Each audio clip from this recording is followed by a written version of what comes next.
Chapter 19 Solidarity and Pathfinders. The space above the sanctuary moon was crowded. Marathon had arrived several days after the Caravaneer fleet, which was parked in a low orbit. As far as I can tell from the intercepted messages, the Oracle is refusing to let the Caravaneers land, Comms Officer Indungane explained. The local authorities are prioritizing their own citizens and members of the Coalition. There's about 250,000 people in the holds of those slave ships, Ino seethed. They don't deserve to die in a storm like this, not when there's a potentially safe planet so close by. Azarin, Rylan, status update. While Rylan and Azarin moved across the bridge to converse with Ino, Navigator Raha and Acting Ensign Yamada gossiped with each other. Did she just call Captain Quinn by his first name? Raha asked. Haven't you seen them? Yamada whispered back. They've been alone together in the VCS a lot. I think they're an item now. Damage control teams say it will be at least 2 days before they can make Hangar 2 usable again, Rylan informed Ino. That's no good, Ino replied. I'll tell Benny Nato to crack the whip for you. Azarin, walk me through your plan again. Azarin moved to the sensors manager and called up a holographic display of the sanctuary moon. My astrocreation process requires a great deal of energy, the kind that cannot be supplied by your antimatter warheads, Azarin began. Fortunately, we are not starting with a barren planet. It would take much longer for me to make one such world livable. Instead, we simply wish to accelerate this world's journey to habitability. What do you need to do it? Ino asked. Why, these, of course, Azarin replied, gesturing behind her. Ino and Rylan both looked to see if there was something hidden behind Azarin, and the plantoid laughed. No, I'm referring to these. Azarin put her hand up and pointed to one of the green, leafy bulbs growing out of her upper back. I've been meaning to ask what those were, but I thought it would be rude, Ino said, blushing. They are a trait unique to my species, simply put, Azarin explained. In our youth, they grow quickly, but not without discomfort, I might add, and they must be pruned regularly, lest we be weighed down by them. At my age, however, such troubles are a thing of the past. Azarin caressed one of the buds, which Ino couldn't help but compare to an immature tulip. They are not quite seeds, but it would do for an analogy, Azarin said. I have come to call them terraformation nuclei. Within them sleeps the potential for growth, for rebirth, and for life. That's why you asked for our torpedoes, to deliver them to the surface, Ino asked. Partially, Azarin replied. The nuclei must be enshrouded in the auxiliary technology to protect and nurture them for the duration of the process. Torpedoes allow me to deliver and protect the nuclei. How many nuclei do you need to fully transform a world? Rylan asked. Normally, I need just one, Azarin said, but in those circumstances, it would take years to fully transform a world. We do not have that kind of time. I have determined that the process must be completed within the next 6 days. 6 days? Ino gasped. It is possible, said Azarin, but there will be a price to pay afterward. A price? Rylan repeated. Azarin waved her hand dismissively. So long as I can achieve my ambition of bringing life to lifeless worlds, the price will be worth paying, Azarin said. After a few weeks of procrastination, Ino finally got around to something she had been delaying. She went down to the armory and poked her head into the Marine Detachment's briefing room. Elodie, I'm going to visit someone. Be my bodyguard? Durand, with me, Elodie said. Elodie and Hermione grabbed their assault rifles and followed Ino down to the brig. Who on earth do you want to talk to down there? Elodie asked. It's just a bunch of those reptilian marauders, And that's synthetic, Ino said. Remember, the one you found messing around with our military androids? Oh yeah, Elodie said. That android who keeps trying to talk to Azarin. What are we going to do with him? I'm more worried about what he's going to do, Ino said. He's got his own political agenda, and he's a civilian. Just the sort of thing I don't want on my ship during an emergency. Okay, 1, aren't you from the same political party? Elodie said, looking at Hermione with a raised eyebrow. And 2, UN law says Delegate is an android, not a civilian. You could just turn him off. You've got a lot to learn about synthetic bodily autonomy, Ino grumbled. The trio turned a corner and started to descend the stairs to the brig. Hermione had the look of someone who had not given much conscious thought to whether or not synthetic beings had feelings. You care about synths, don't you? Hermione said.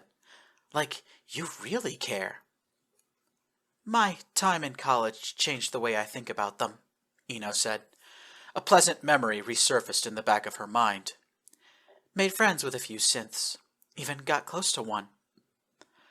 Close? Hermione repeated. You mean... No way. Ino nodded, a mischievous smirk crossing her features. You mean... you... Hermione stammered. My parents blew up when they found out I was dating a synthetic. It was the one time I did something to piss them off on purpose, Ino confessed. Hermione and Elodie both stared at Ino with wide eyes. They looked intrigued. His name was Cypher, and he was an unshackled caregiver android.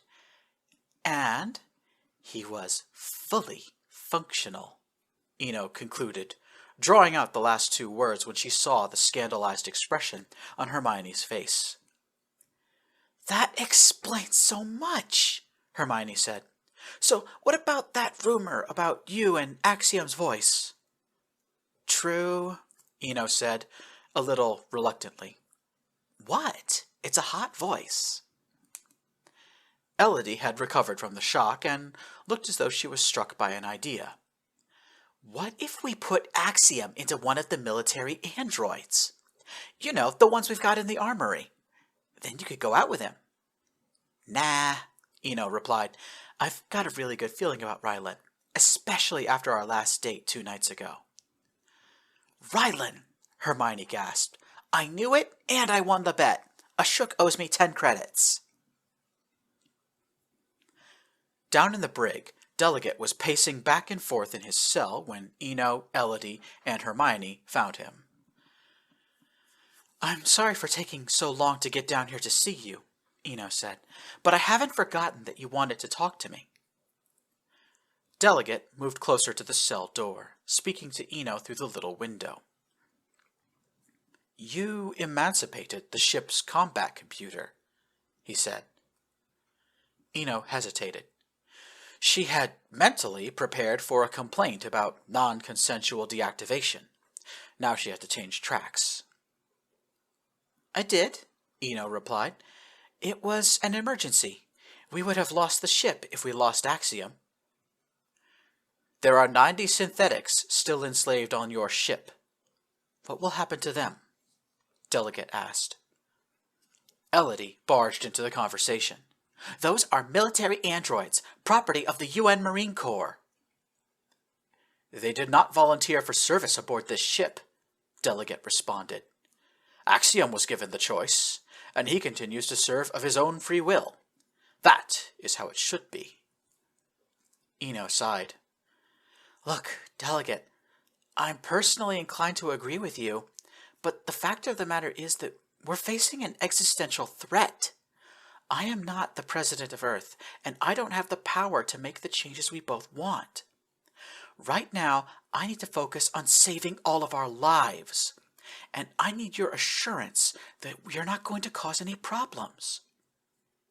Clarify, Delegate said, staring at Ino without blinking. We have to turn the ship around and defend against a Destican fleet while Azarin terraforms the moon below us, Ino said. The military android detachment is going to be activated to provide extra security for the duration of the fight. I need you to refrain from speaking to them. Delegate paused. Ino could see the subtle flickering in his eyes that suggested he was thinking hard. Might it be possible for me to return to Azarin's laboratory? Delegate asked. Azarin? Ino repeated. The Solidarity Movement entrusted me with the task of convincing Azarin to terraform a homeworld for synthetic life, Delegate said. It is my highest priority. Ino frowned and thought about it for a few moments, then turned to one of the guards. Release Delegate and take him back to his quarters, Ino commanded. Once Delegate was released from the brig, Elodie asked, Why turn him loose right before the big fight? 2 reasons, Ino replied. First, taking Delegate out of the brig means that the only people locked up there are reptilian marauders. Makes it easier to plan for and respond to a breakout during the battle. Second, if he's going to be free, I'd rather have him whispering into Azarin's ear than one of our own military androids. Damage control teams were scrambling to regain access to Hangar 2.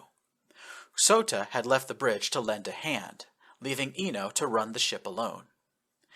Ino and a few of her bridge officers were studying the latest sensor data when Prisbin ran onto the bridge. Sorry to burst in, Prisbin gasped. We've got a problem. What now? Ino said. Prisbin joined Ino at the sensor manager. He pointed at the formation of Caravaneer ships orbiting the Sanctuary moon. The military intelligence team down in the CIC has been decrypting radio transmissions from the moon's surface. We've discovered a Pathfinder cell on the moon, hiding among the Savanti colonists. They're sending transmissions to the Caravaneer fleet. Pathfinders? The anti-slavery secret society? Said Lieutenant Zapata. Why are they talking to the Caravaneers? That's the thing. They're not, Prisbin said. The encrypted nature of the messages is alarming. Military intelligence suggests the Pathfinders might have a sleeper agent on one of the slave ships. Prisbin looked at Ino with a knowing expression. An unspoken understanding passed between them. This theory had not been cooked up by the boys in military intelligence. Prisbin, as a member of the secretive Pathfinder Order, had simply recognized the telltale signs. Can we learn anything from those transmissions? Ino asked. We have a better idea of the slaves being transported by the Caravaneer fleet, Prisbin said. I've got exact numbers. First of all, Aranoe lied about how many humans she's got. She has exactly 1,225 human slaves. About half of them are below the age of majority, and she's running some kind of breeding or eugenics program over there to replace any humans that she manages to sell. Dark muttering and cursing went around the bridge. Prisbin went on. Also, the Caravaneers are holding nearly 50,000 Savanti slaves and a slightly larger number of Destigans. The remainder are people from other coalition member states. Hulfir, Lozavatans, Makaru, and so on. Why do the Pathfinders have a sleeper agent on a Caravaneer ship? Asked Lieutenant Zhao Hui. It looks like they're planning a slave revolt, Prisbin said. The Caravaneers are panicking because the Savanti won't let them land. Their discipline has apparently gone out the window, and it's chaos on their ships right now. Ino took a deep breath. And the Desticans are still behind us. We might have to fight a battle on 2 fronts as well. Ryland folded his arms, looking concerned. The Astro Creator is my priority. I will take the soldiers you have given me and defend her to the last, he said. Ino nodded. Zhao Hui, find Hamilton and do an inspection on all of our weapon systems. I need to know what we'll have when the fight starts. The chief of the watch nodded and left the bridge. Ino turned back to Prisbin. Between the slave ships and the escaped slaves on the surface, we've got almost 1,000,000 Desticans in our battle space, Ino said. Do we have any idea how they'll react when Prince Araj and his fleet get here? Prisbin opened his mouth, but Ino did not hear his words. Instead, an unnatural silence fell on the bridge as Araj Zilfalin himself seemed to step out of nothingness. Ino jumped backwards in fright. The bridge crew around her reacted, looking in the same direction as Ino. "More than 1,000,000 of my own people, you say?" Araj hissed. "Now, at long last, I see why the cosmos led me to you. In but 6 days from now, you will give me a Gaia world with a ready-made servile population. It will be the center of my new fiefdom. When we meet, I shall make certain to reward you, Ino Esperanta." Araj vanished from Ino's view. The sounds of the bridge suddenly came back to her. "Did anyone else see that?" Ino gasped. All of the bridge crew shook their heads.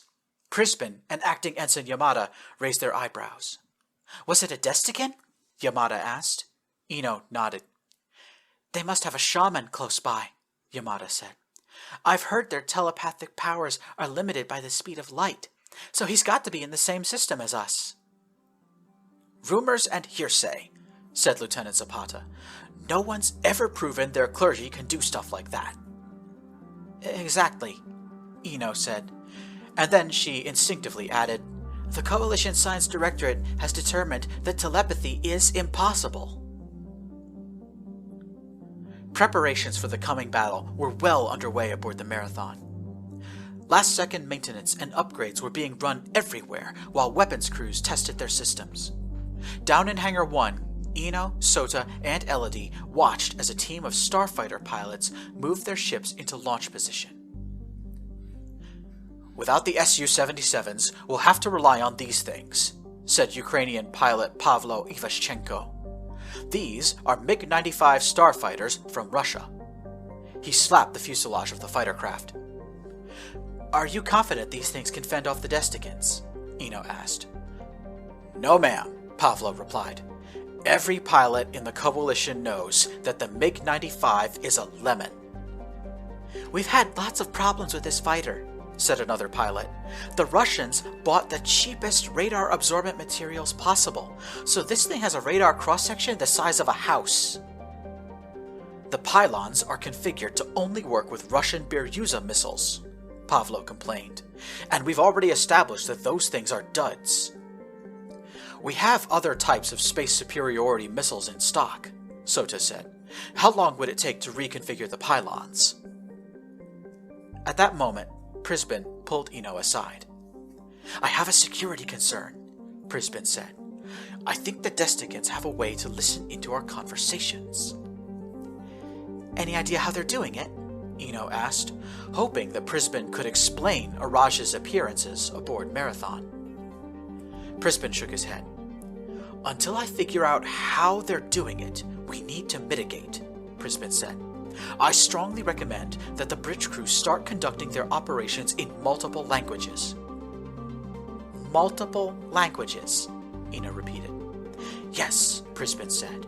"English has been the official language of the UN Armed Forces ever since the war with China.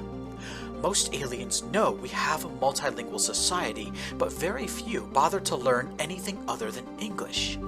If we change it up, we could throw our adversaries off, at least for a little while." "Okay," Ino nodded. "I'll ask the bridge crew to add French into the rotation." "Actually," Prisbin said, "I think the crew should alternate between English and Esperanto." "Now hold on." He could see that Ino was getting ready to protest. "Esperanto is easy to learn, especially with an AI like Axiom helping out, and we are under some serious time pressure." Ino sighed. "Fine," she said. "Esperanto it is. Nitush komenkos." Destiny is hard to meet. It'll hunt you down somewhere along the way. Don't you see, we're meant to be the prodigies that came to show the way. 'Cause I don't wanna rule the world alone. None of us can make it on our own. I'm screaming but I cannot hear a sound. The suffocation slowly comes around.